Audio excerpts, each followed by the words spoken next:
Hello, Kelly. How are you? Okay, good.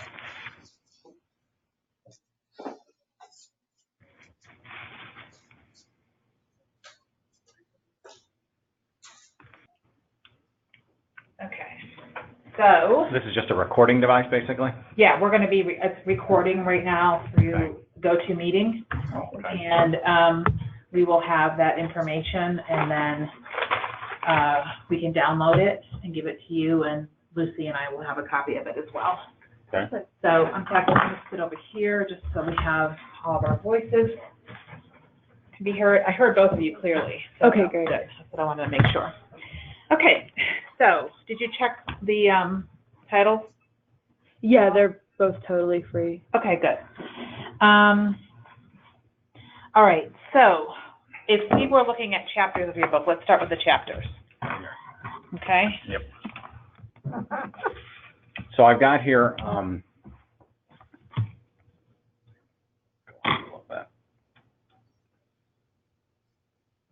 so basically the idea behind this is it's the 5 simple steps that any organization can take to achieve breakthrough results.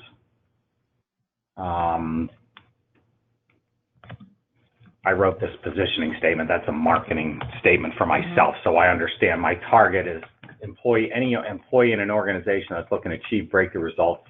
Simply breakthrough or big ideas, small details, whichever one we choose, is the book system that provides useful tools and a system that is simple to follow, understand, and implement. Do you need that again, Lucy? No, I think I have the outline. We were getting the outline emails, I think. I just sent it Oh, to her. you sent her the Yeah, okay, you good. too. Oh, okay, So, great. and then, I have, these are the 5 steps that my presentation's organized around, is setting breakthrough goals, seeking breakthrough knowledge. I don't use that Center Brain. That's a company that I do some consulting with, but think differently is the way I talk about it. Think differently, using the left and right sides of your brain, act with breakthrough commitment, execute with breakthrough focus and teamwork. And then, so there needs to be a short introduction that I've never written on the need for breakthrough, and I can probably even have a student do that. Oh, we can do that. That's just, stuff about the, and that's true, right? Incredible pace of change happening right now in the business world, and as a result of that, entire industries are needing to change, companies are needing to change, and you either have to, innovate and go with those changes, or you're going to lose ground. Okay, so let's stop there, because since you're on this tangent here with this, so tell me what are the changes that are happening? What do you feel are the changes that are happening? Everything from technology has changed everything, right? So the entire retail industry, anybody who's in the retail industry is under attack right now from new online retailers. You've got the entire banking industry right now in constant change and turmoil, as traditional banks are now competing with places like Ally Bank and I forget the other one. You've got, obviously we saw what happens to bookstores with Amazon coming in, with all of retail being, really under attack. Artificial intelligence now changing so many things in terms of the business world, and making products that were maybe innovative one day, obsolete the next day. Okay, so I think we should have some examples. Innovative one day, obsolete the next. So give me an example of what that could be as we write this intro. What's in terms of well, I wouldn't even say obsolete, but something like, for example, outdated, or bikes, the rent-a-bikes showing up in all the cities are already being replaced by scooters. Yeah. I mean, so just why do you think that is? Why do you think there's? I'm just picking your brain. Just the pace of technology, rapid pace of change and pace of technology, and then. So are the scooters? Are they electronic? I mean, are they? They are. Yeah. They're electronic, so that you don't. There's no exercise involved. It's just you get on it's and just you more go. portable. Yeah. And the other part of it is the incredible changes being demanded by the new millennial generation, and now the new generation coming after them. I was gonna ask, Right. So just random question. I mean, do you think that like the insane, like increasing pace of technology is affecting consumers and what they want when they want it? Absolutely. It's all consumers, and then it's just the again, millennials have changed so much in terms of they want what they want. They want personalization. They want customization. They want things delivered. So you've got. I mean, I was making fun of the kids yesterday. Like, you got like how much in debt, and you're like using DoorDash to deliver your freaking Taco Bell.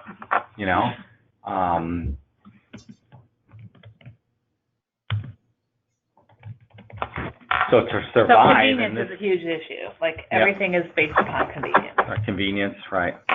It's a mega trend that continues, and customization and personalization. These mega trends that have been around for 10 years, and probably be around for the next 10 years.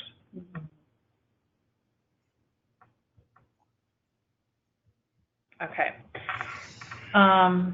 So I'll give you an example for Papa Murphy's, my old company, right? Mm-hmm. We sold take and bake pizza, and for a long time the tremendous value about it is that you could feel good that you're putting something and you're cooking it yourself in your own oven.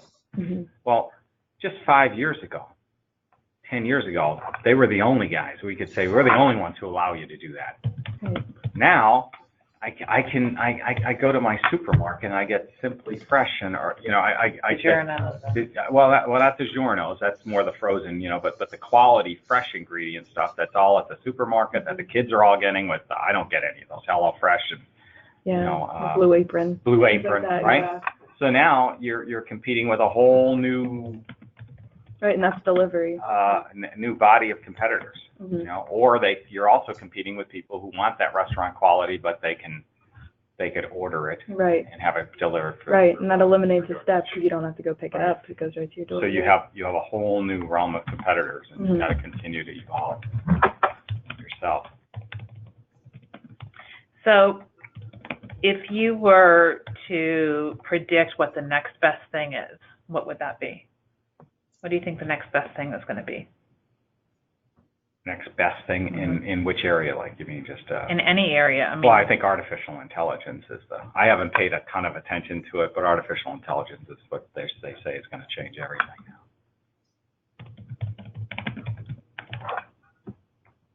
When I get into my speech, I kind of make the assumption, you know what I mean? It's like, okay, there's a huge rate of change. I don't really talk about that. I need to actually do something like this when I'm teaching my innovation course. I can get a bunch of stuff on this, Mm-hmm. From there's all kinds of books out on it. I've got a friend who does his own his innovation company, and he just taught an innovation course, and he's very technical, so he probably has all the stats and all the other stuff. Here's some articles, some things you might want to use. But that would be that's part of the introduction, I guess. Then the other part is so how do you get these breakthrough results?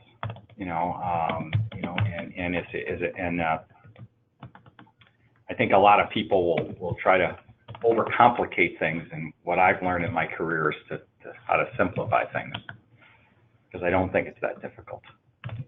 If you follow some simple principles, that will work every time.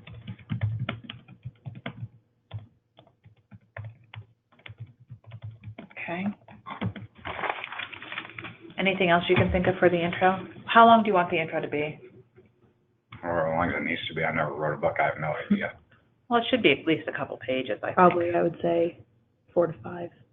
4 or 5 at the most? 4 or 5 pages? I mean, just as an average, probably could be 3, probably could be 6 I think it would be or 7. easy to do in terms of the need for Exactly. breakthrough results and change. I think there's definitely enough information just there to fill 5 pages. Plus the stats, right? Exactly, After especially once innovation. we get research. Yeah, definitely. There's definitely enough to fill at least 5. Okay. So this is the intro, let's say hypothetically 5 pages.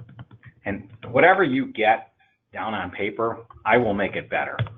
I will go through it. I'm good at when I see something, I can take it and I can edit it and I can run with it. I can't put anything down on paper. I'm like so slow. Well, Lucy's phenomenal. Yeah. So she really is. She's phenomenal. So hopefully you won't have too much to add. I definitely want your spin on it. Well, that's what I mean. I'll have the spin and all. Yeah, that's what I want to do. I'm not going to help you much from a grammar standpoint. Right now, she'll take care of it. Yeah. But yeah, definitely from a point, like if I ever write anything or even like edit something in a way that Right. that's not what I sound like, that's not my voice. Yeah, absolutely. That's Right. absolutely Yep. Okay. So then what's the first chapter? Chapter Okay, one? chapter 1.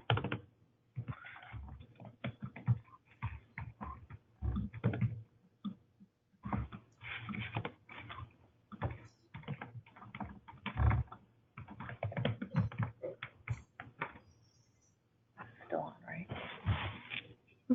I think I Okay, so chapter 1 is the establishing breakthrough goals. All right. So in the speech, I give the example. Let me pull up my presentation to show you. Let me go and make sure that I'm hearing it in there. And then you should have a copy of that. That's an older version of the presentation, but it's still got, the stuff in it. Is that the PowerPoint? Not just the PowerPoint, but I have the video, the one that you used for the website and everything. I've got that. So I've got so that because that's all in there. That's that email hasn't come through yet. I'm sure it's just I'm sure it's just a Wi-Fi problem. As soon as we get it, it'll be fine. Okay. Let's see. Good? Yeah. Okay. I just wanted to make sure I close the door. I could also put that up stick and give it to you. That's okay. I mean, actually, this computer doesn't even have a port for a stick, which is so inconvenient. But no, I'm sure as soon as we get the Wi-Fi, that'll come right Let through. me find one of my breakthroughs in here. I destroyed this. Clean up my laptop. Now I got muffin all over it too. Do you need like a Windex thing? No, it doesn't matter.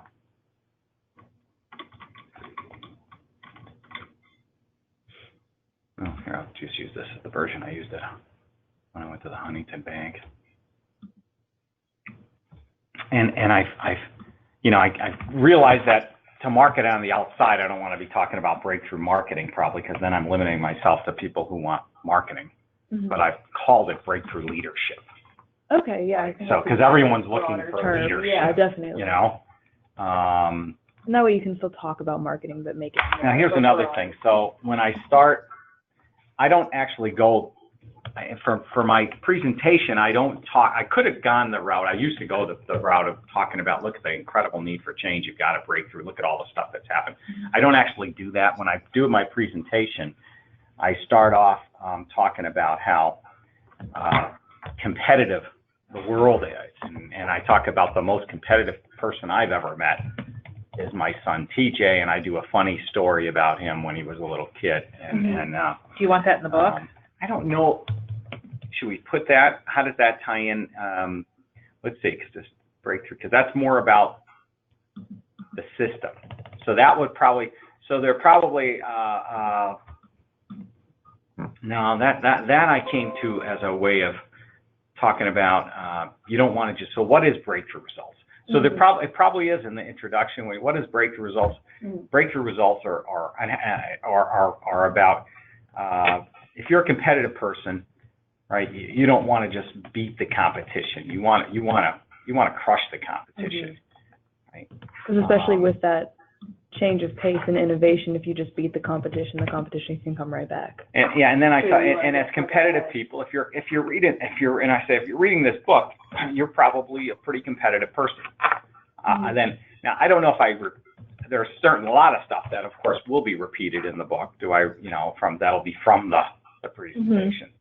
This is a story about my son that's and you can listen to it. But I talk about how when we got in the car and we drove across the state, and he was potty training, and we had to stop, and he wanted to go to the bathroom and where all the big guys were going, and I said, no, that's a big boy urinal. We've never done that before. And then I tell a story about how we ultimately I let him do it, and he pointed at the man and started screaming at him when he got done, saying, I beat you, I peed faster than you did, I peed faster than you did. And I said, and then so I make a story about it. The man said, man, you got Good job, dude. Yeah. So I did what a lot of all of you would do, right? I pretended he wasn't my kid, and I snuck out. I said, but you know what? You're all competitive, or you wouldn't be here today, right? You're like TJ in a lot of ways. Yeah. So that's how and so here's the good news. I don't think it's hard achieving breakthroughs. I've tried to make it simple. That's what I do. And I broke it down into 5 simple steps that I've seen over and over again. If you follow these steps, you'll achieve great breakthrough results. So that's how I go into my speech.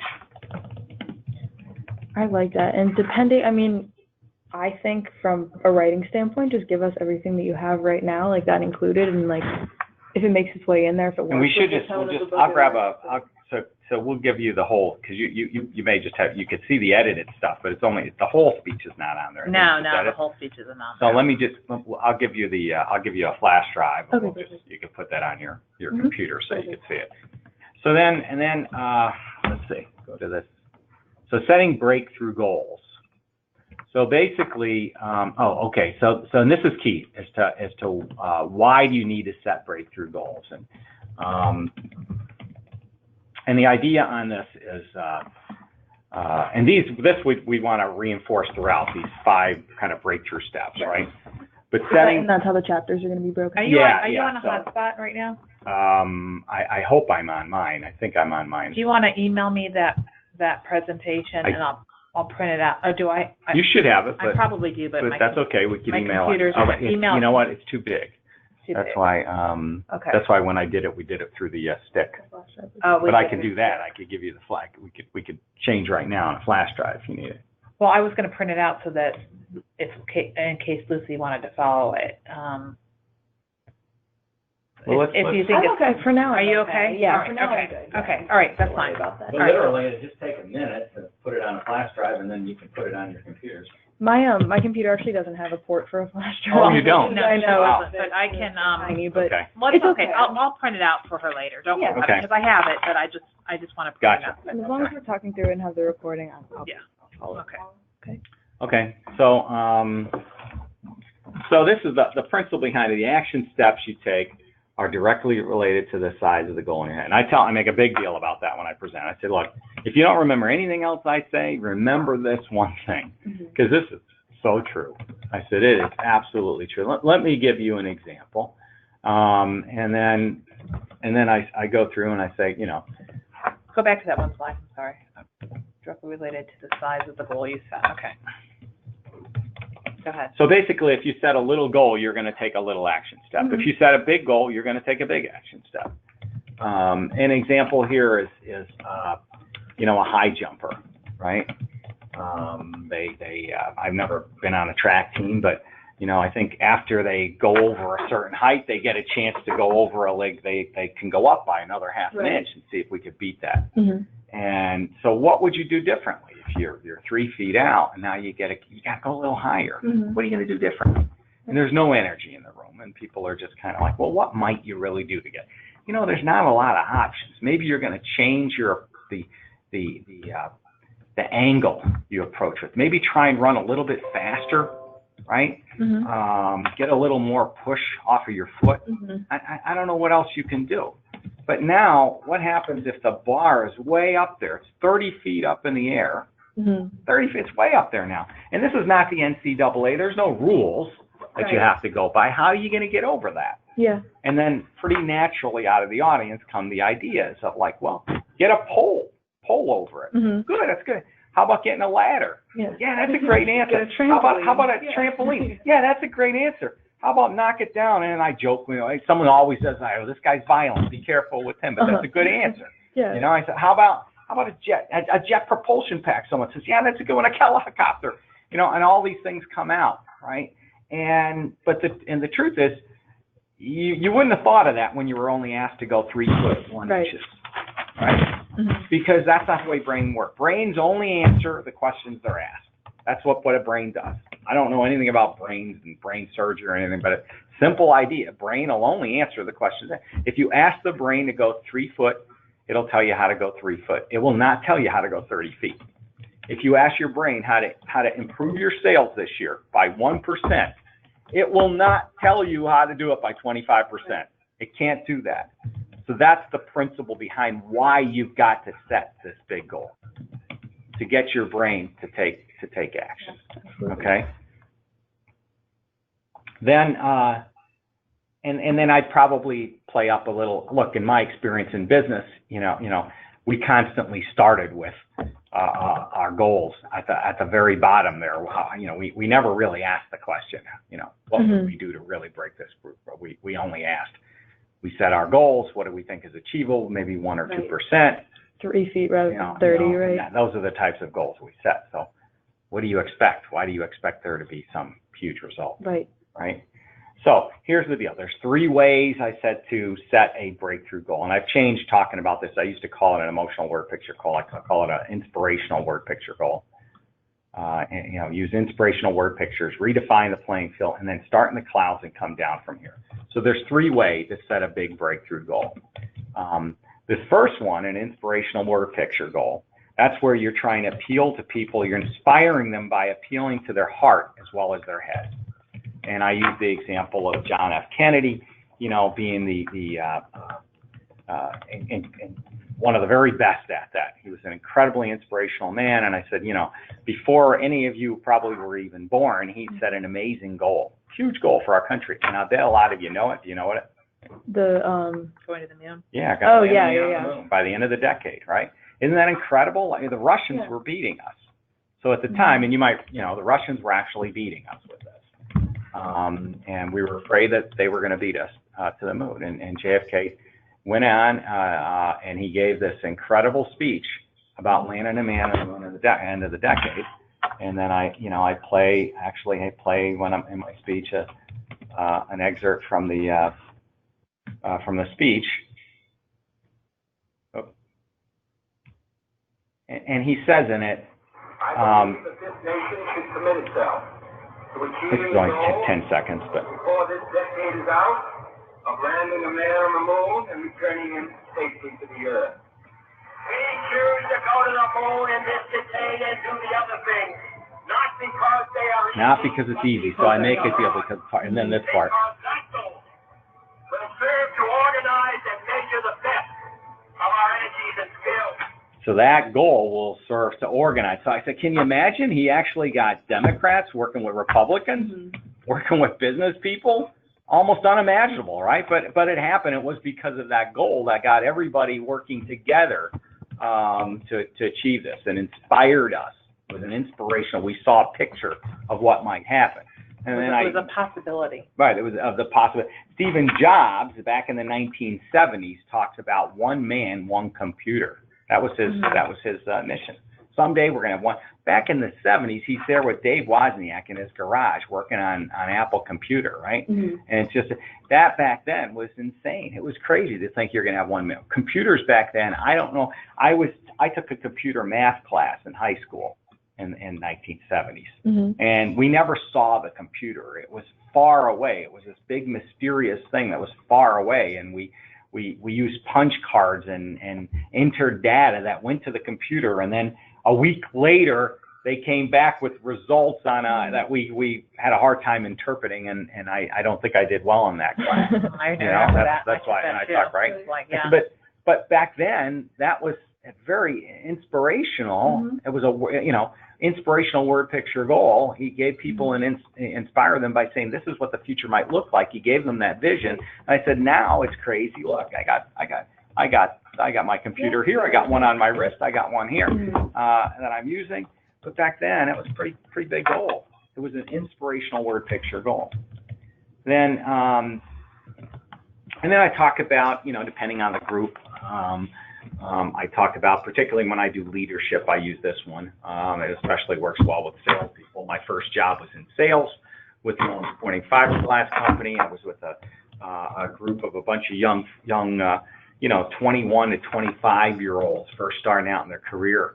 And my boss, this tremendous man, Doug King, my first boss, one of the best leaders I ever had.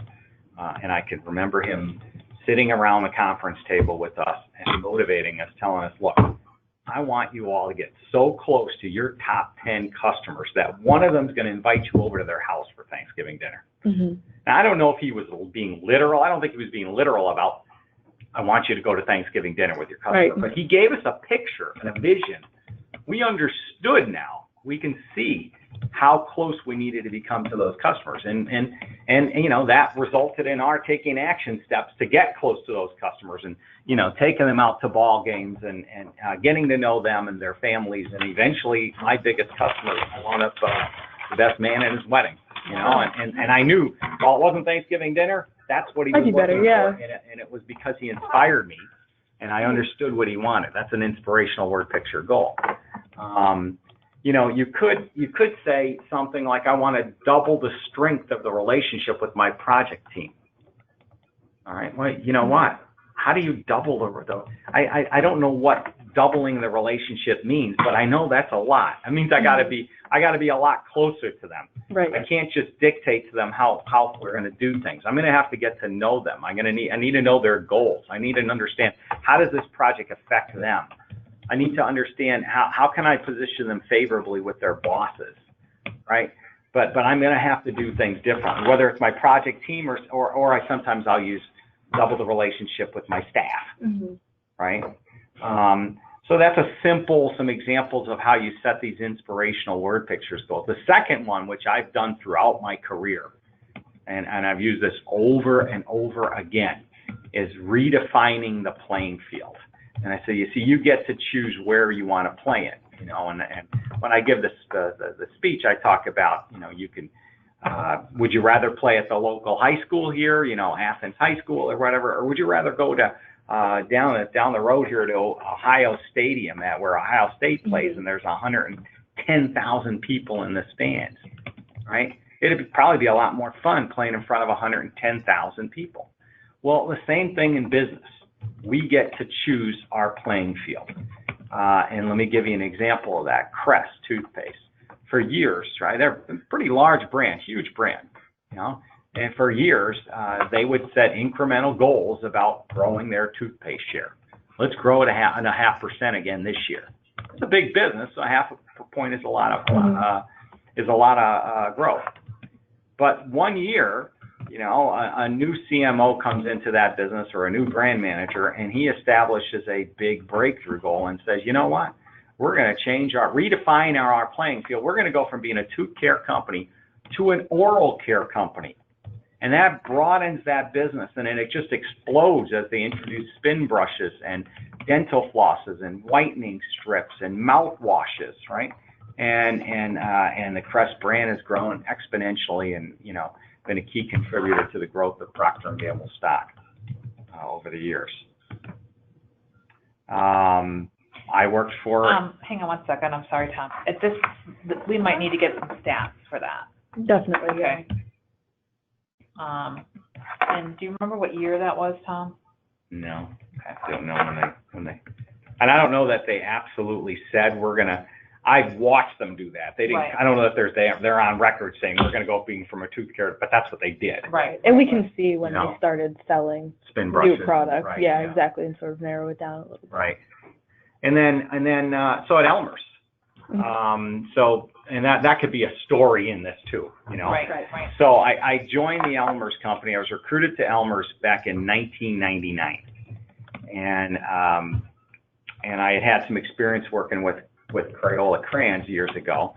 So they recruited me because what happened was Elmer's, and I have a whole case study that I do on this, where Elmer's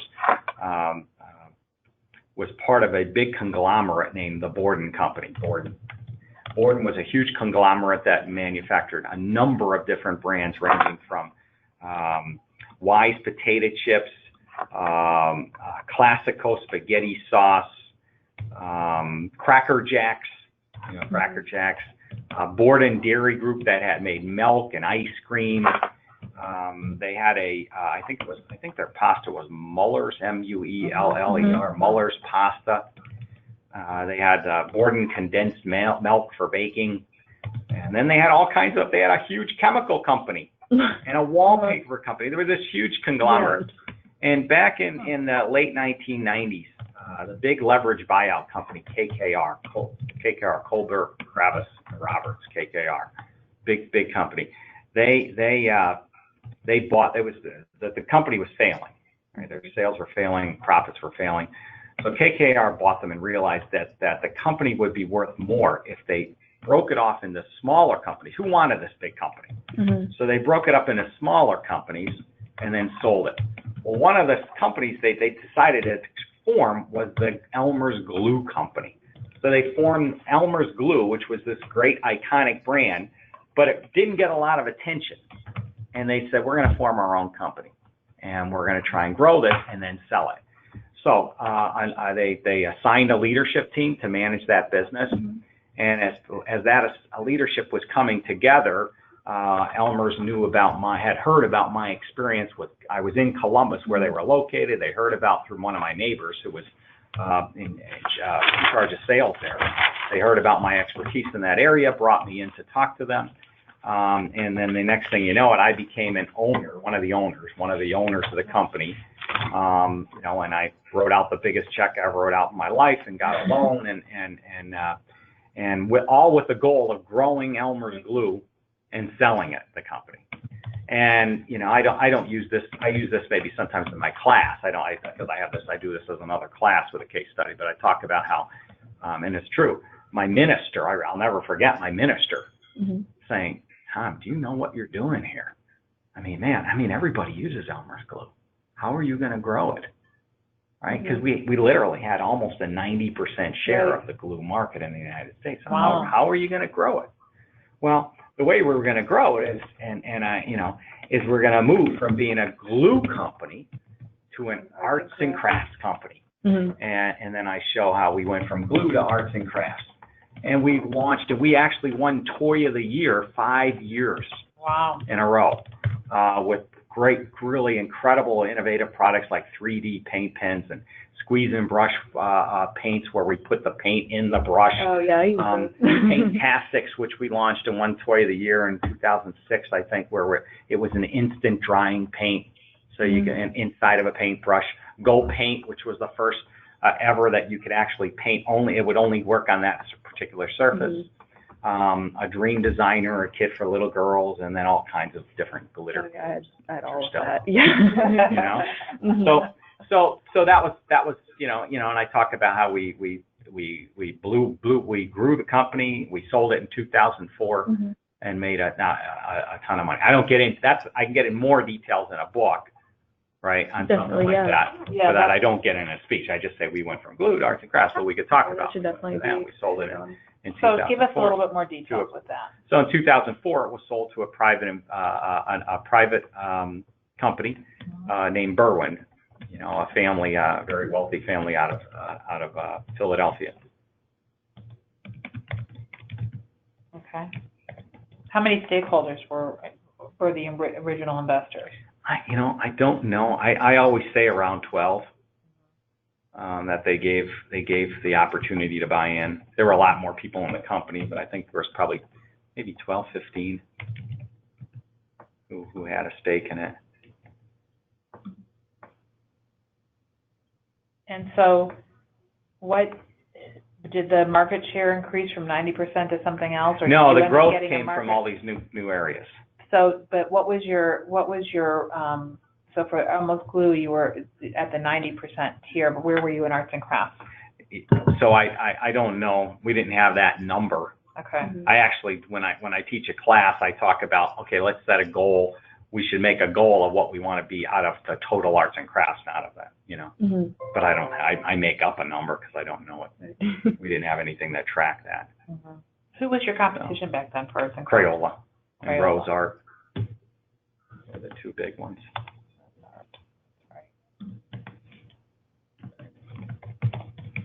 So then I give another example. So when I went to work at Papa Murphy's, now you'd have to talk, people don't all know, but Papa Murphy's is the 5th biggest pizza company in the United States, pizza retailer, right? They're pretty big. The only ones bigger than it are Pizza Hut, Domino's, Papa John's, Little Caesars, who snuck ahead of us, mm-hmm. and they were the 5th biggest, over 1,000 units. I don't know what they have by now, maybe 1,200, 1,300 units in 30 states. And it makes it very interesting. It's a different type of pizza. It's not cooked not cooked in the restaurant. Mm-hmm. They actually it's made fresh with only the very freshest ingredients. There's no freezers in any of the restaurants. It's a fascinating process. Mm-hmm. And you take it home and you cook it in your own oven. So, my vision going into that company was that, one of the ways to really grow is why just pizza? What else might we be able to sell for people to take home? The way my vision of the company was that we would move from being a pizza company to a fresh Italian kitchen. And I literally I brought in chefs who worked for all of our suppliers, the Marzetti Company, Kraft Company, and we created a vision for the future of all the different types of things. This picture doesn't do it justice, but in addition to pizza, that's like a pasta in there, and cookies and bakeries, That's great in the story. The truth is they've after I left, they haven't done a damn thing hardly expanding, and the stocks plummeted, and I'm like, oh, you guys suck. So were those things cooked already then? Or did people take those home cooked? No, you take them home and you cook them in your own oven. Cook them in your own oven. Yeah. But the idea is I showed and demonstrated that we can move, and we tested several things that were pretty brought positive. in new products that maintained that brand of taking it home. Right. Yeah, absolutely. Why not move to a fresh Italian kitchen? So, I've never heard of Papa Murphy's before, Tom. Have you ever heard of it? Yeah, it sounds familiar, but I'm not They're sure. not I think that I've never heard of one being around. If you go to somewhere like Seattle or Portland, there's one every block. Really? Really? That's so funny. Phoenix even grown. So there's so many other companies and stories like this. I tell the story about Popeye's Chicken. Popeye's was really a failing fried chicken company. That's what they were. They made fried chicken. They had biscuits, just like they were KFC, right? And they were, I don't know what position they had in the marketplace, but a pretty low position. A woman named Cheryl Buck, I don't know how to say her last name. It starts with a B. She's got a book out and everything else. She's a CEO from. She actually was let go from Kentucky Fried Chicken. Had an agreement that she couldn't compete against them. When the agreement came out, Popeyes hired her, and she almost immediately laid out a new vision for Popeyes and redefined their playing field from Popeyes Chicken and Biscuits to Popeyes Louisiana Chicken or Louisiana Kitchen, and it became. So she redefined the playing field from being a chicken company to being a restaurant that served, spicy Louisiana style food, and growth was just incredible. And she's got several books out, I think, on what she did in the leadership. One of the best marketing jobs I've ever seen. This was an example. So I try and personalize things when I go to a company. I go to Huntington Bank, so I did a little research and said, guys, look what's happening in your own industry, in the banking industry. As you've got people like Capital One, the credit card company, now opening up banks, Facebook coming out with their own credit cards, right, and everything. So you've got a lot of other folks who, if you're not redefining your playing field, you better be careful, because you might be your competition might be getting into your business as they're redefining theirs, right? Then I talk about starting in the last piece of this is you want to set a goal. You start in the clouds and come down from here. And so most people, when they start off making a goal, they start at what did we do last year, and let's just do a little bit better. And then I use this example. The first time I said I ever did this presentation was at a strategic planning meeting with Bob Evans. I was a new guy at Bob Evans, and we were talking in our strategic planning session. We were talking about our carry-out business. Carry-out is, the people didn't eat in the restaurant. They're going to go there and take it home. At the time, this was right during right after the serious recession, of 2008, 2009. And we were looking to any way we can to maximize our sales. Well, one of the ways to maximize your sales is you've got people in the restaurant, sell them more, right? So the normal way we were at the time, our our carryout sales were about 8%. And the normal goal would have been, let's make it, was at 7%. The normal goal would have been, let's set it at 8%. Instead, I started on this conversation with the team. Why don't we go to 80%? I said 80%, and they were all looking at me like I'm crazy. My boss is like, "What is he doing up there? What is he doing?" And I was like, "Well, come on, guys, we did KFC, we did 80%." They're like, "Well, that's a whole different beast, Very few people go there to sit down and eat." And then I said, "Well, how about Wendy's?" When I remember being at Wendy's, I think they were like 65, 70% carry out, and they were like, "Yeah, but they have drive-throughs. We don't have drive-throughs." And I said, "All right." And so we argued back and forth. People thought I was crazy, and then I started talking about an Applebee's store that I talked to the franchise manager, and I told him all about how that guy was up there close to 20%. He was doing all kinds of really innovative things, and the CEO heard it, listened, said, "You know what? Damn it, we're gonna set 20% goal." And all of a sudden, we set this goal of 20%. And that led to absolute massive action steps and change. And I do entire cases on the What are some of the action steps and change? So we basically then, that led to, and I have a whole class that I do on transforming Bob Evans, but we took the beginning of the store of a Bob Evans, we had, it's a whole nother story, but maybe it could fit into this. So at the time we set that goal, okay, the CEO also, he came into a meeting where he said, "Look, I'm sick and tired of what the beginning of this, what the entrance of our store looks like. It looks absolutely terrible." Let me show you. I do this in a class presentation.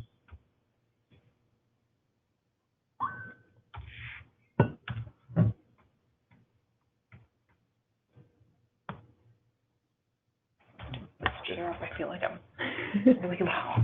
I have to move it up. Switch chairs. Yeah, switch chairs.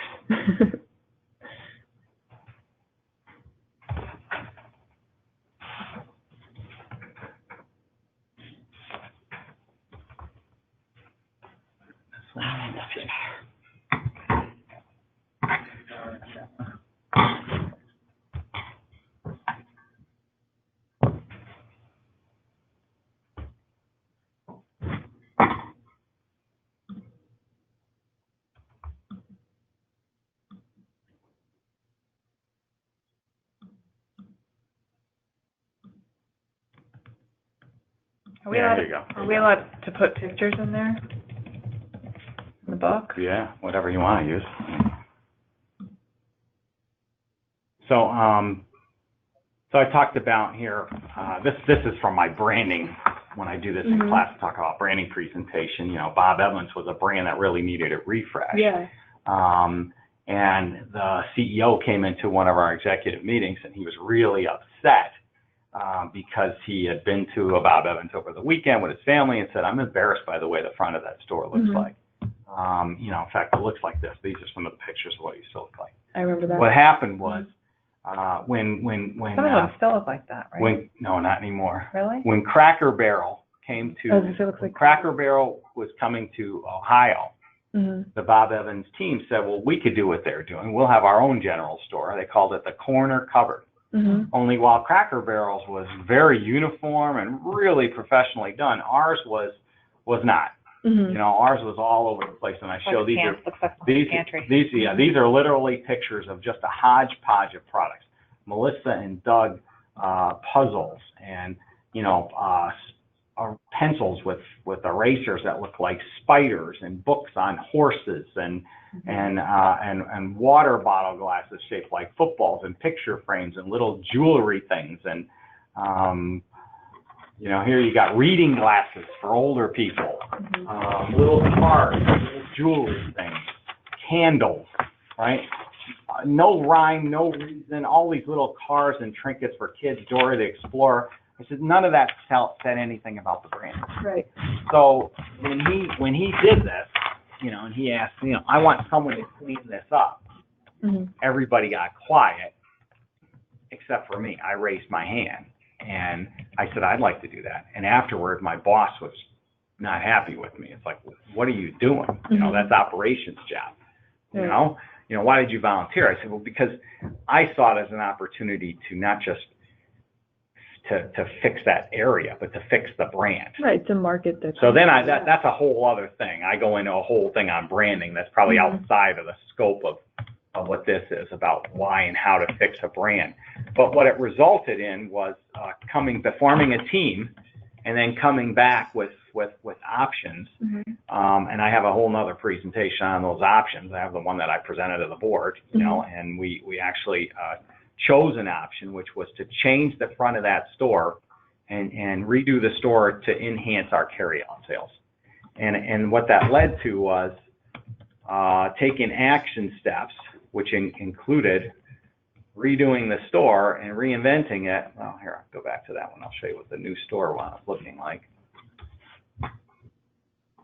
So when you say, so how much was... So that's the new store, right? This is from the first one we did, where we changed the interior, the exterior. Now you walk in, you get a story about it, with a farm fresh look. This is in every Bob Evans in the country. We spend millions and millions on it. We created a bakery. Yeah. So now you walk out and you've got a bakery. You've got family meals to go, so people can take the family meals home. We had catering meals to go. So we created all these new businesses and new ideas, and very quickly, that the sales from this far outnumber. I don't know. When I tell the story in my speech, I say I believe they didn't get 20%, but I believe they may have doubled it. Really? I could find out the actual number. Yeah, we need to have stats and stuff. I could actually find out. I got a friend who's now their new CMO. So I'll ask him what their carryout percentage is. So if it's not good enough, we'll figure another way to present it. So. I remember when they changed that. Remember when they changed the one out in Peters? So that's. Oh yeah, they did rebuild that. Yeah. Now, in the presentation, I'm only spending 10 seconds on it. Right. Right. But it's actually a pretty good story about how we redefined the playing field, or not that we didn't redefine the playing field. We actually just by making this big goal and starting at how big could it be, it led to action, really huge action steps, like creating an entirely new environment of the store and a new brand, basically, right? So I did the same thing when I went to Papa Murphy's. Again, I saw a huge opportunity. How do we expand beyond? And we just talked about that a little bit, beyond pizza. This is an actual slide that's in my presentation deck that actually comes from a presentation I made to all the employees at a convention. And I showed them that, just like I use the cookie dough as an example. We currently 7% of the people would buy a cookie dough from Papa Murphy. Who buy a pizza would buy fresh cookie dough. And what I proposed at the meeting was, why that? Let's go to 20%, make the goal, because that's what Deb Pullman from Wisconsin Store 111 does. And what does that lead to? And I've actually got pictures that are just, of an event we did with all kinds of different cookies and baking things. How much of that they did, I don't know, but it leads to all that new. How did Store 111 do it? How did they? Theirs was mostly through merchandising, great merchandising, suggestive selling, which were easy things to implement, but we could do other things, which was product lift driven as well. Wait, don't go past that yet, because there's more there. All right. So great merchandising for the cookie dough.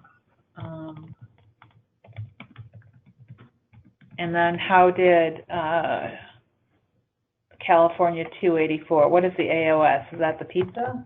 29%, currently at 29%. What is AOS? What is?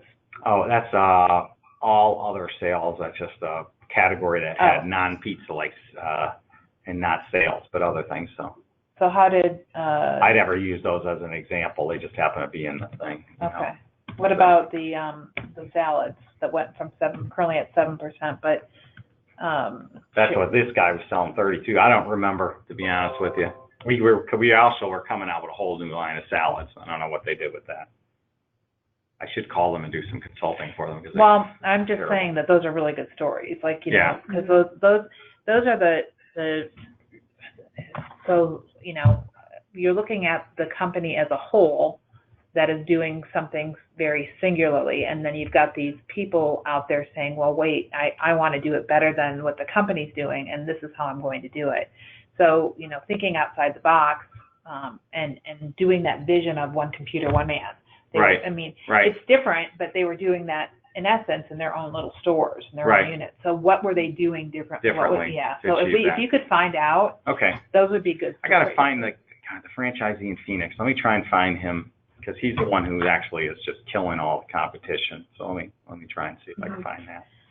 So the big thing about this book, Tom, is you've got delicious stories. Right. I'm not just saying that because we're all food related, but you've got some really excellent stories in terms of how you saw the immediate need, or you saw a need that could be implemented that could increase the profits of an organization. And you were thoughtful about it, but you were also, you pushed the envelope. Right, exactly. So the more stories that we have that push that envelope, right, and even if they're on an individual basis like we see in the slide, mini case studies, and I'm not talking just about fillers in the book. I'm talking about good stories that people. And I got them all, because that's what I do in class every day. So if you can get the story for each one of, you've got but some of these I don't I don't have a story on that or that, but I can. Well, you tell me that Deb merchandise. So how did she merchandise differently? I don't know or remember. Okay. But what I can do is talk about, well, how do you do that? Okay, and I could show you. Let's see if I can find that here. Maybe it was, maybe she was baking the cookies inside the house to make it smell like a chocolate chip. That could have been what she did. I don't know. But what was she doing to make people buy the cookies? Was she offering them samples? Was she, did she have a station where you could do different things with the cookies? Did she have a recipe card? Organizing the store differently even. Well, did she have different recipes and then showed what you could do with the cookies? Different things that you could do. Were there cupcake cookies? I don't know. I'm just throwing this stuff out there. But what did she do differently that everybody else did not, where her sales increased?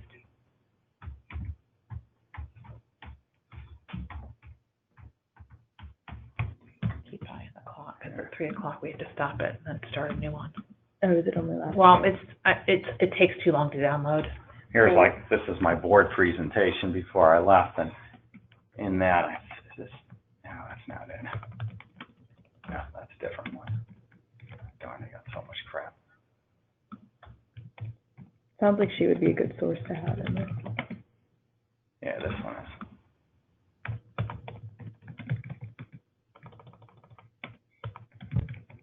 Talk about how we are creating new sales layers, expanding the vision of the brand and stretching the brand. Show how we did it. I got all these wonderful pictures of how you can expand the brand and how we did it in terms of moving into new pastas, which they never did. So that becomes a big homework assignment. They blew it. They didn't do it right. How do we do it now? And then I show them all the ideas that we had that they didn't do. Why didn't they do it, Tom? Because a new guy came over. New person took over, and that's not his idea, and never wound up pursuing it correctly. Which happens all the time, right? Oh, we're a pizza company. This is ridiculous. We're going to go out and sell pasta and stuff. But why did you leave there? I left there to teach. Yeah, family was all. In fact, I do that big story on that when this presentation I'm doing Saturday. I talk about building your own brand, and that was not my brand. Being out there 3,000 miles from my family, I couldn't help my kids move. I couldn't be there when the kid broke up with his girlfriend. I couldn't be there to see my mom, 92-year-old mom. That was not me. That was not my brand, and that's why I left. It was going really well. That's what a Pop Murphy's looks like. You actually go up and get everything you want in your place. Thanks. So, okay. So the next step, which becomes, I'm going back to, what are those chapters? Where are we at in the chapters? Chapter 2 was. So that's all on breaking through goals. Okay. So that's all a chapter. Right, all those stories are about the chapter on establishing breakthrough goals. So we're just finishing chapter 1. Yes. Okay. Now you're on chapter 2, which is now you got to seek knowledge, right? So And that's a logical thing to do. You've got a goal, you've got to seek, well, how am I going to achieve the goal? So why do you do it? Your brain naturally scans for knowledge. And the thing is, what I've learned is you usually don't have to reinvent the wheel. You usually can learn from other people's models on how to achieve something. So, I've got here 5 simple strategies for seeking knowledge. And the first one, I call it experiential knowledge. Seek experiential knowledge, not just written knowledge. And the example of that is, and I talk to people, well, if you needed to, in my presentation, I say, look, if I ask you right now, name all the Disney princesses. Some of you might know them all, but if you really wanted to be pretty darn sure, I got money at stake, what are you going to do? How are you going to find that out? And what are you going to do? What would you do? You're going to tell me. On what? Google. Google. Yeah, we're going to Google because I said we're the Google generation. Everything's available on Google, but it's not. Everything is not available on Google. What's not available on Google is what's in people's heads. Right. And so let me give you an example of that, and then I go through and I talk about then observation. So I just talk about this. I don't have slides about it. I just talk about it. So I said, not everything's available on Google. And I said, for example, when we set that goal at Bob Evans about the carryout sales, I said, so the first thing we did was we organized a couple of buses to take a bunch of employees on a tour of the top 10 Bob Evans carryout restaurants. And we drove and we visited those and we said, what are you doing? And why are you successful?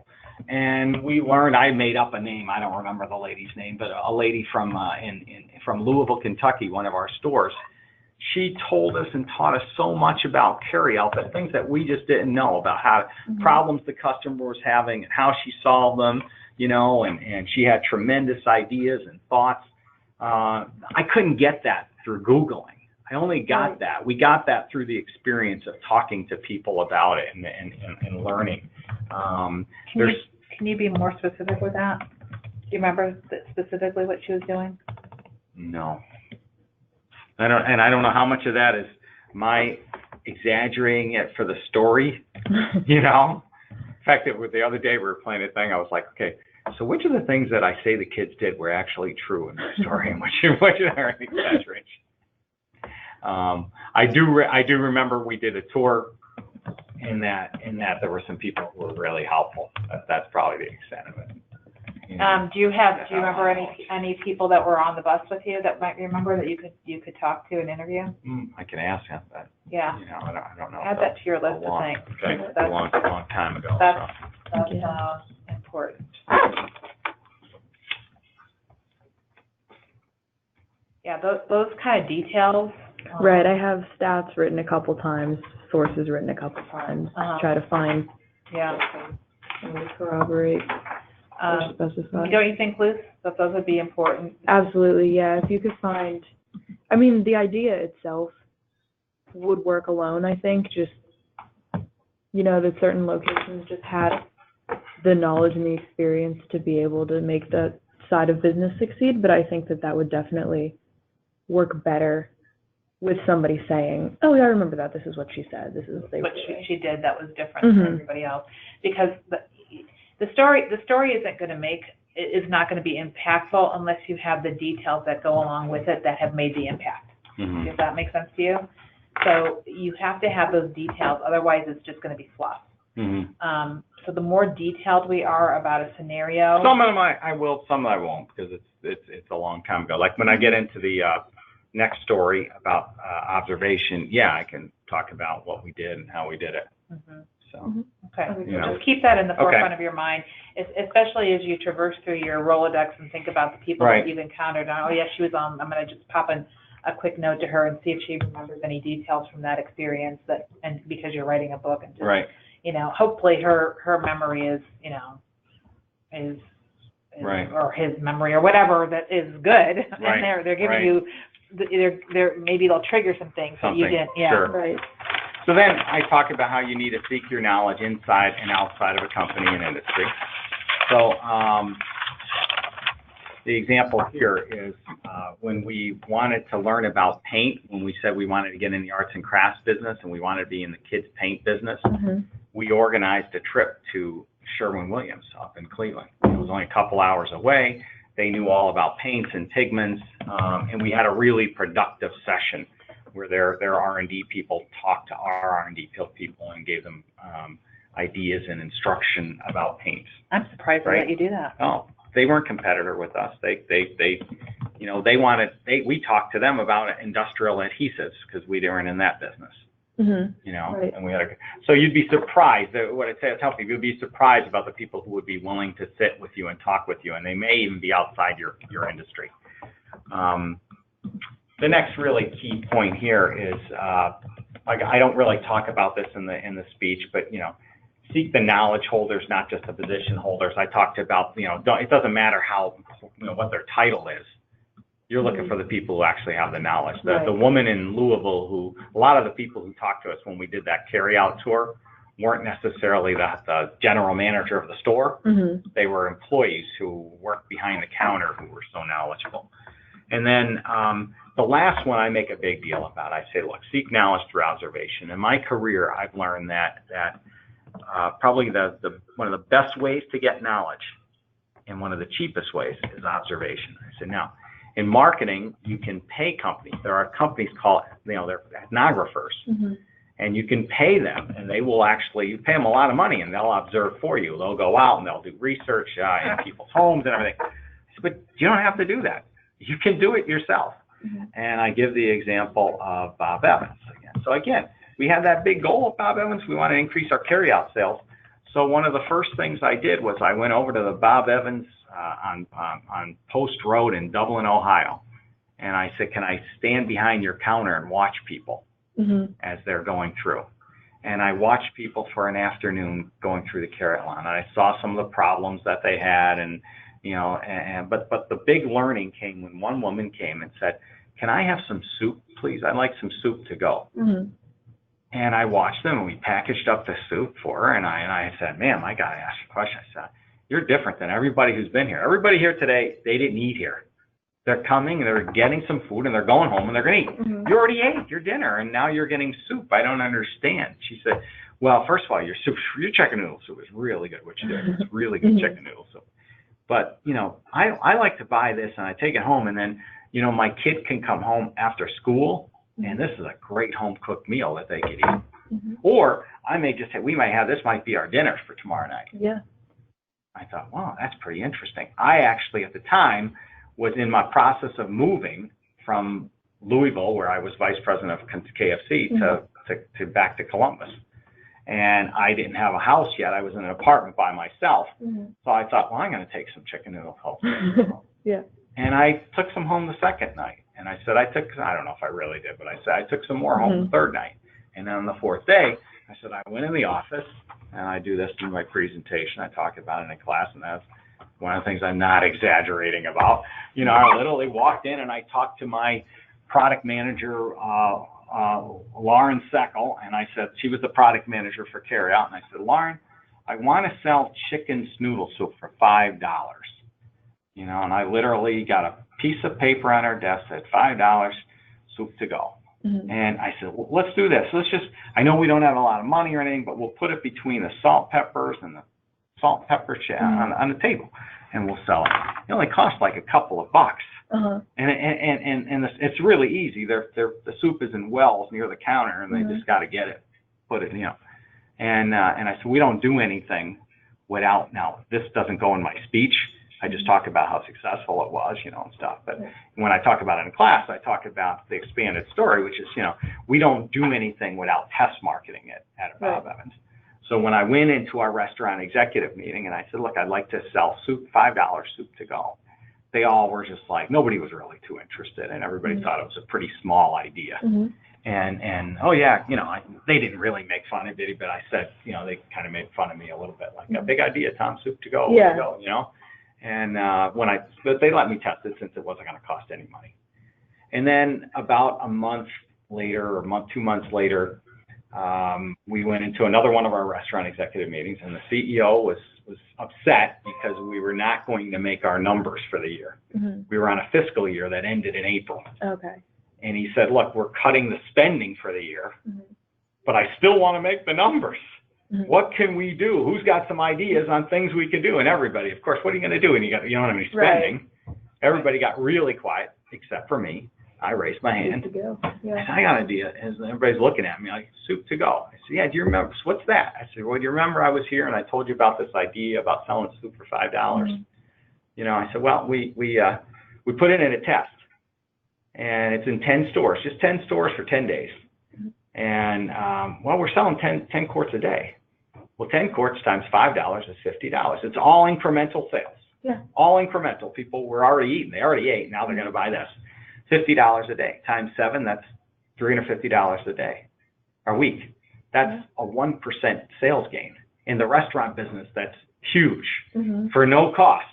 Yeah. And everybody was like, hurry up, do it. And I said, well, wait a minute. Can I ask you one more thing? Can we suggestive sell it? Can we give gift cards away to our servers who do the best job of suggestive selling it to people and saying, hey, you could get, I know you, as you go out to leave here, would you like some soup for $5 and you could use it tomorrow?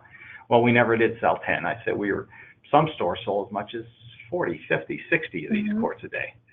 And it's now become a huge business that is an ongoing business. I don't know what the sales are. I could actually find that out. Should add that. What they still sell it at, but they've been doing it for probably for the last 6 years, selling this soup to go. And it's an incredibly profitable item that adds value for virtually no cost that we got through simple observation. So then I make a big deal on the presentation. I say, so what would you do? Who would you observe? I said, I tell my son TJ, look, you're with this company, he sells surgical instruments with a company named Ethicon. I said, find out who the best in the country is and go travel with them for a couple of days. Take vacation days if you have to. See what they do. Mm-hmm. Find out who the best surgeons are and spend some time with them, right? Mm-hmm. Just watch them, observe them. When I was I don't use this in the speech, but it would be good for the book. When I was at Crayola, and there's another product, and I do a whole class on this product. It's really cool, where we had a product that had failed. I came to the company, and in 1999, I joined the company, and they said, if you want to develop a new product, you have to do it. We only have 4 to 5 months to do it, because by September, we present our new products to Walmart for the whole year. Mm-hmm. And if you're not ready in September, you have to wait a whole nother year before they reset the planogram. So I didn't have time to come up with a new product. Mm-hmm. So I went back to the R&D department and said, guys, what have you done that's failed? Mm-hmm. Tell me something you did that's failed that maybe we could fix quick. And they said, well, we had this colored glue product, and we thought it was really cool and great. And we actually had Walmart and Target bought it. This was about 2-3 years ago. They bought it, but then it didn't sell. I said, well, let me see. Let me try it. So what I did with it is I took it to schools, and I make a funny thing about this. I said I went to schools. I didn't have any research money, so I told the school teachers, look, I'd like to come into your school and watch your kids. And I know that sounds creepy, but I'll give you some glue, and we literally formed a relationship with the school. We gave them glue and stuff, and we went in their class, and we just kind of observed the kids using the product, and we took this colored glue in, and then in my class, I actually go through a whole exercise where they have to figure out how to reposition it, and so they play with the glue. Mm-hmm. And what they find out pretty quickly is what you like about it is that it dries in 3 dimensions. Mm-hmm. Well, I have the ad from when they launched it. They launched it as a sticky glue that was meant to be seen. What the hell is that, and why do you want to see your glue? Yeah. So we repositioned it as a paint pen that dries rays from the paper. So but that was based on this observation that cost nothing in watching the kids, that what they liked was that it dried rays and they could touch the art. That's what they thought was really cool. Yeah. So that law, and we actually added glitter glue to the line. We called it 3D paint pens. Mm-hmm. And they probably sold $250 million of that product since then. So and it was through simple observation, right? Now, once if we get something on paper, like all these stories, I can embellish and build up. Okay. Add people's names, add whatever. Mm-hmm. So what was that fifth? that was the observation was the fifth one. Okay. Yeah. Okay. So that's a chapter on seeking knowledge, and I'll play up some of those stories and stuff then. And then we get into the next one, which is now you got to think differently. All right, wait. Okay. These are still breakthrough steps. That's chapter. This is chapter 3 now. Chapter 3. Yeah. Okay. So, and the idea here is that we all we grow up, we're taught to use logic, right? Logical thinking. This is the way to do things. But creative thinking in the right part of your brain is just as important as having that. You've got to have both of those. And I use this quote from Albert Einstein about imagination being more important than knowledge because knowledge defines what we currently. I love that quote. I show a video. This is from one of the original Apple commercials. Rebels. Troublemakers. Called Think Different. The round pegs in the square holes. Ones who see things differently. They're not fond of rules, and they have no respect for the status quo. You can quote them, disagree with them, glorify or vilify, but the only thing you can do is ignore them, because they change things. They push the human race forward. And while some may see them as the crazy ones, we see genius. Because the people who are crazy enough to think they can change the world are the ones who do. So I say, and this is true, actually, not one of the things I exaggerated, but one day I was doing this presentation at a college campus, and my son was in the audience because he went to college there, and he said, Dad, you're one of those crazy ones. You're one of those troublemakers, right? And that's true. So I've always been one of those kind of troublemakers, and I've always been kind of willing to risk myself by putting out an idea that maybe some people might not like, And I think if you're going to be successful in getting big breakthrough ideas, you've got to be a little bit of a troublemaker. And it's not going to be easy, I said, because even the changes, I guarantee you, the changes that have happened today that you think are no-brainers, like even those were probably met with resistance in the beginning. And I said, let me give you an example. And I said, I'm a brand new MBA student, graduated from Penn State. I'm all excited. I get my dream job at the Hershey Chocolate Company. I'm going to change everything there. And I'm working on the biggest brand, one of their biggest brands, Hershey's Kisses and Hershey's Miniatures. And at the time, Hershey's Kisses were silver. And we did red and green at Christmas. That's 1980s now. We did red and green at Christmas, and we did do pastel ones at Easter. That was it. There were no other kisses.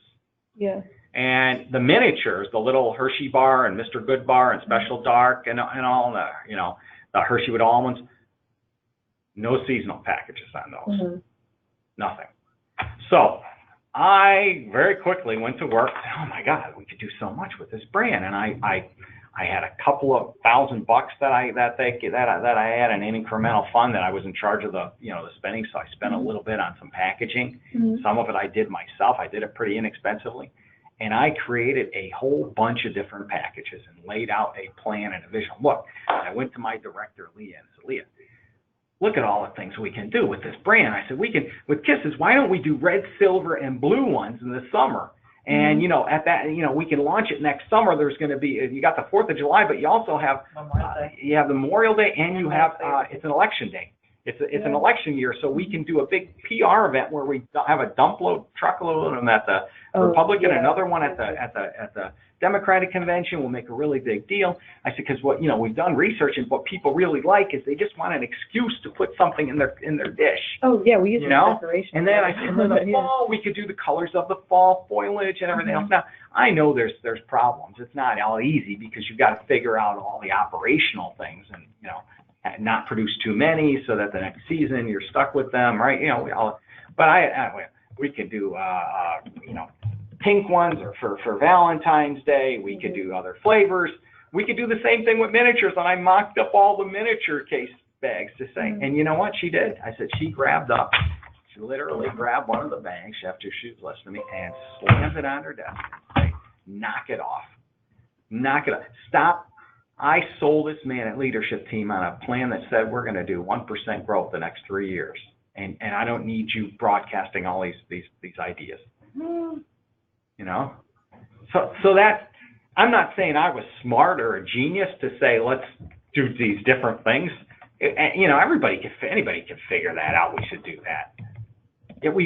But the reality was it still was met with resistance because someone didn't want to be accountable for a bigger number that they wouldn't maybe not hit. And would have been a lot easier for them to take the kind of status quo. So you're always going to be up against that type of resistance. And I probably, when the time came in, if we had a book written in a shell, I'd throw some other examples. Do you know what I mean? I remember when I proposed this, at Papa Murphy's, and I'll probably tell the story about Gourmet Delight in that, where, I literally had to sell in the damn CEO 6 different meetings to tell him what we were going to change the product, and then eventually we did, and it led to. Is Leah still there?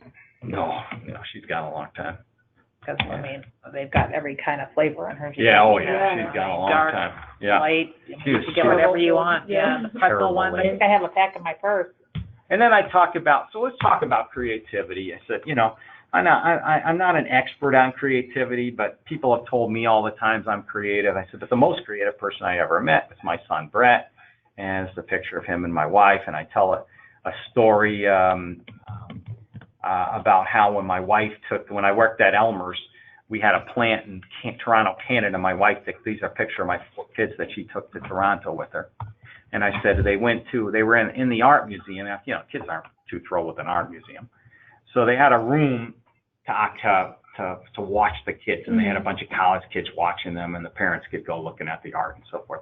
And in that room, they had all kinds of art and everything around it. And they said, look, they had a bin of crayons, a bin of color pencils, a bin of paint, a bin of markers, and the paper. And they said the one who does the best, they had a little contest. The person who spent 30 minutes and the one who does the best job is going to get a prize. And they all went to work, and I said, my son Ryan and TJ, they liked that I made up, but I don't know what the hell they actually did, but I made this all up.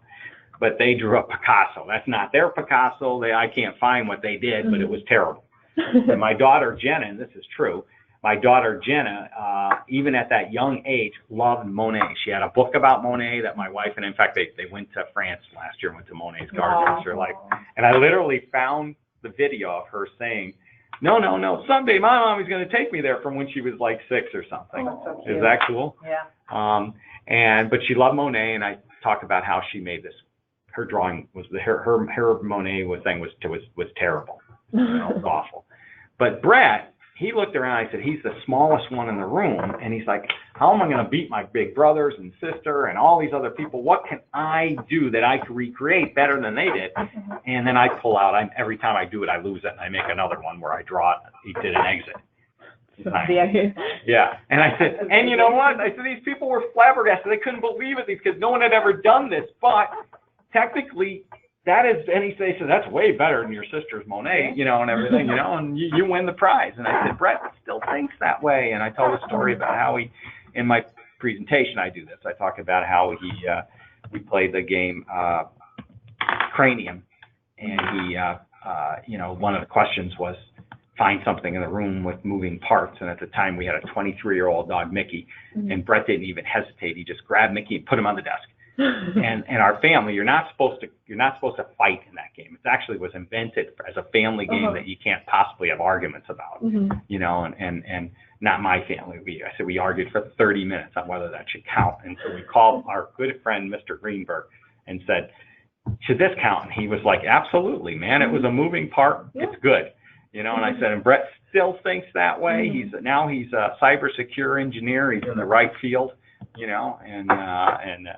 But that's not everybody is trained to think differently. Not everybody has that same box. So, but thinking outside the box, there are tools, there are techniques to do that. And then these are some other things: posing the impossible, transferring successful ideas, using the Reese's peanut butter cup method, becoming a whole brain organization. So I don't go through all these. What is the Reese's peanut butter cup? I do a whole class on that. That's a whole really cool thing. I got another entire class on that one. So. Well, you can't mention it without saying what it is. Oh, I show it. I don't know if I'm going to do it in this presentation. Oh, okay. Let's see. But I literally have a whole class I do in it. So I go through an example of, thinking differently. And some of this stuff I don't think I have to worry about because it was 12 years ago. But there was a guy who wrote a book and he did a presentation on business beyond the box. He's from England. And a lot of my thought was he made it sound really hard. And I was like, no, I'm going to make this and simplify it. This is one of the things that might have been in his book. So I don't know if I would use this or not. Well, you can reference him. I can. Okay. You so can probably reference him. Yeah. Right. So. In one of the books that I read or something, or that I use is. So one of the examples, which number is least like the others, and no one ever. I always say, is it 31? Is it 13? Is it 1/3? And nobody guesses it's 2. Now there's probably other examples I could find out. Why is that? Because I would have said 1/3. Because we just actual number put a box on our thinking, and we never thought of that as being part of the consideration set. Like the actual number 2. So the number, like the number 2, right? So I said, but how can there are ways to train yourself to think outside the box, and then that's where I do reference a guy that I met named Drew Boyd, who is a fantastic speaker, and he's a professor at Cincinnati. He wrote, along with some other people, a book named Thinking Inside the Box. And in that book, I said they have a whole bunch of really cool exercises to do. And I use one of the exercises quite a bit. One of the simple exercises was take a box and put the things that are in your box, that, as you're thinking about them, inside the box. And then what if you eliminated one of the items? That's one of the things. Eliminate something. So I actually do this when I do, it depends on how much time I have for the speech. If I only do this on the longer version of the speech. When I have a longer time, I actually bring in, I said, so remember, we wanted to get in the paint business at Elmer's, but it was a really messy thing to be painting, right? So here's an example of how you would do this technique. And I bring in a box, and I'll do it at tables when I'm doing a training session or whatever, and I show them. I said, I actually take paint, liquid paint, and I put it in a plastic bag. I said, what's in painting? You've got a bottle, you've got the paint itself that's in the bottle, you've got a paintbrush.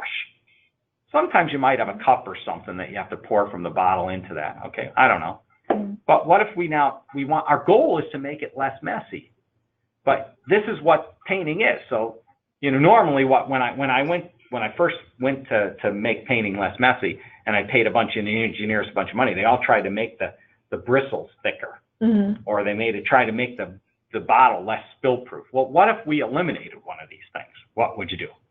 And without a doubt, every single time, within a minute to 3 minutes of a room, someone says, well, what if you just took this paint and somehow got it inside of the brush? Oh, you mean like this? I go, you just created Elmer's Squeezing Brush, the toy of the year for 2005. Congratulations.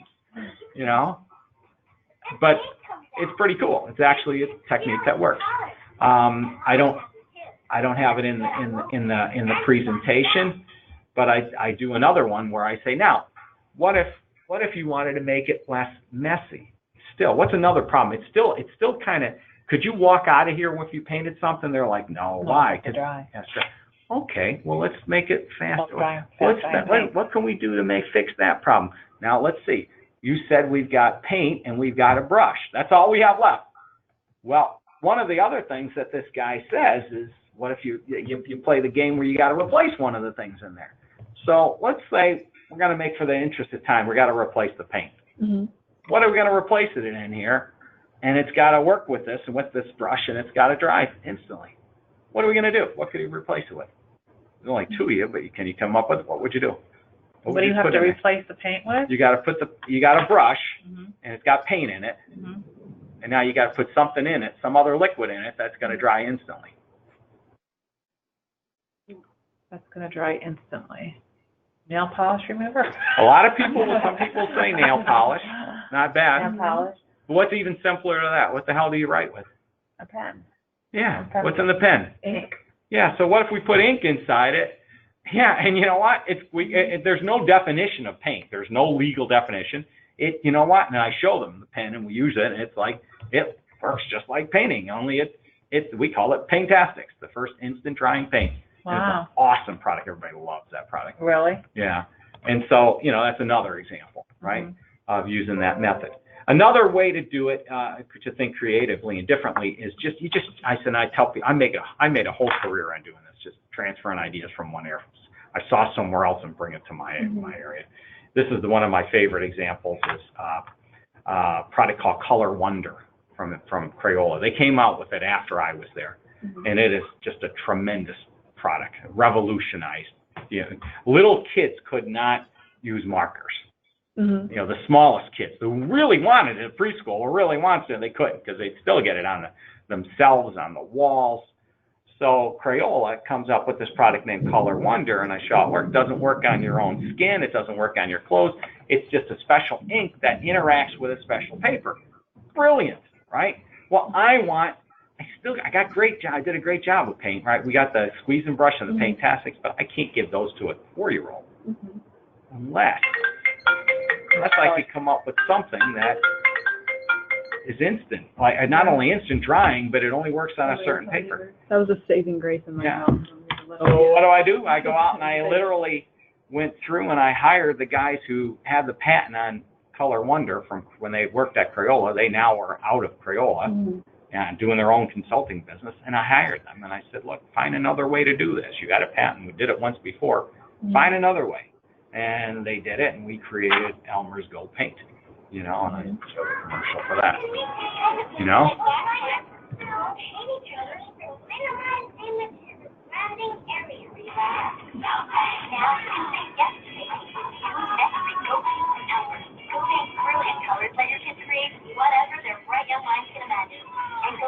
So people say, oh my God, you're so creative. I don't know, am I? I don't know.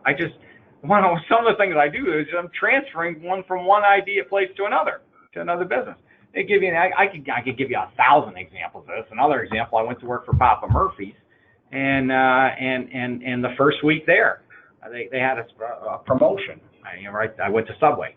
They had a Subway real close by at lunch, and they said, would you like some avocado on your turkey sandwich? Yeah, I'd like avocado for an extra $1, sure. Next day, I got a ham sandwich. Would you like some avocado? Yeah, I'd like some avocado. Next day, whatever it was, I got another thing of avocado. The fourth day, I went back to the office and to my chef, Michael, who reported to me, and I said, Chef Michael, can we put avocado on every pizza and charge an extra $1? And he just looked at me like, Tom, you're my boss, but that's a really bad idea. I said, okay, well, what's our avocado? And I literally got the whole team, well, not a lot of us, about 5 of them, and we went to Subway. And I said, what's our avocado? And they went to work and they came back with, well, would you like to steak up we had steak in from another promotion that we did. Would you like to steak up your pizza for an extra $1? Or we had another one, would you like to spice up your pizza with fennel sausage for an extra $1? And it was a very, very profitable promotion that added a lot of sales and profit. Just by taking it from one industry to another, one category to another, and there's just countless examples of that. Well, look what's going on, right? You see these guys, Amazon. People saw what Amazon did to Borders. That's what I tell the Huntington Bank people. That's what Aspiration and Ally Bank are trying to do with yours. They're just following somebody else's idea, right? And then they're moving it to a different area. And then I told them, I said, well, what would I do if I were you? And I'm like, I'm the new guy. I'm in charge of marketing or whatever the heck. Well, let me tell you what I'd do. I'd go and I'd say, well, what's Walmart doing to fight back against Amazon? And what can I learn from them? Trying to do the same thing. What's Nordstrom doing to fight back? Their innovation lab. I go talk to them. I call them up. I say, go up to, I've done consulting with American Greetings, right? You think greeting cards aren't tough business there, right? I said, go talk to them. How are you countering all this? What are you doing to fight back? And I'd look at all these other top regional banks that you're not competing with. You know, what ideas can I transfer? That's the first place. You want to be creative. That's the first place I go. And then I call this the collision method. And I do a whole class on this, a fun class. But basically, you know, when I worked at Reese's, we had this great campaign on Reese's peanut butter cups. You got peanut butter in my chocolate. I don't know if you might remember. Yeah. You know? I remember that one. That's when it kind of came out, right? Yeah.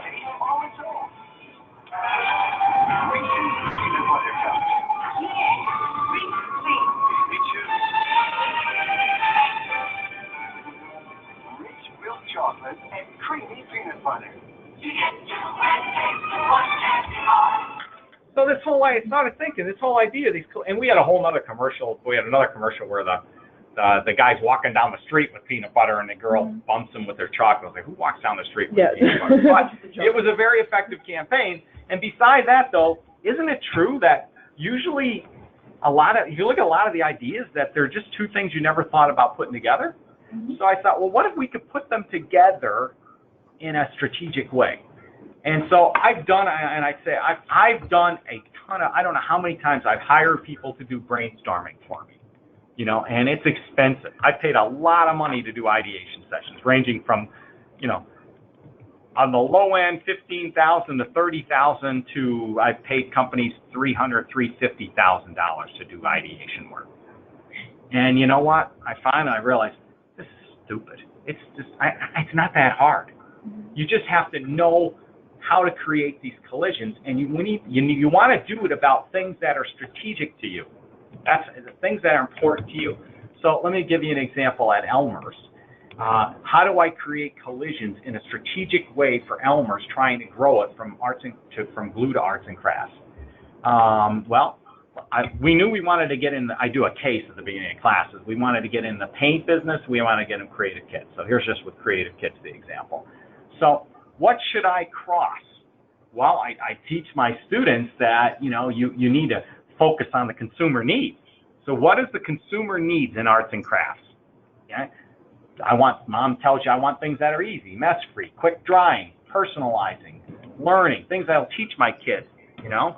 I look at I teach my students that we need to focus around our brand equities, the things that are important to us that we own. Well, Elmer's brand is all about being easy and reliable. It's all about school.